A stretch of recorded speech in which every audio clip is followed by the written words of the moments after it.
اور اپنے پروردگار کی کتاب کو جو تمہارے پاس بھیجی جاتی ہے پڑھتے رہا کرو، اس کی باتوں کو کوئی بدلنے والا نہیں،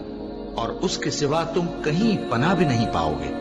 اور جو لوگ صبح و شام اپنے پروردگار کو پکارتے اور اس کی خوشنودی کے طالب ہیں، ان کے ساتھ صبر کرتے رہو، اور تمہاری نگاہیں ان میں سے گزر کر اور طرف نہ دوڑیں کہ تم دنیاوی زندگی کی رونقوں کے خواستگار ہو جاؤ۔ اور جس شخص کے دل کو ہم نے اپنی یاد سے غافل کر دیا ہے اور وہ اپنی خواہش کی پیروی کرتا ہے اور اس کا کام حد سے بڑھ گیا ہے، اس کا کہا نہ ماننا، اور کہہ دو کہ لوگوں یہ قرآن تمہارے پروردگار کی طرف سے برحق ہے، تو جو چاہے ایمان لائے اور جو چاہے کافر رہے۔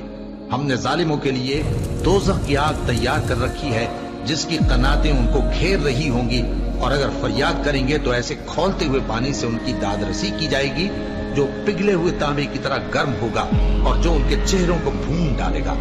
ان کے پینے کا پانی بھی برا اور آرام گاہ بھی بری۔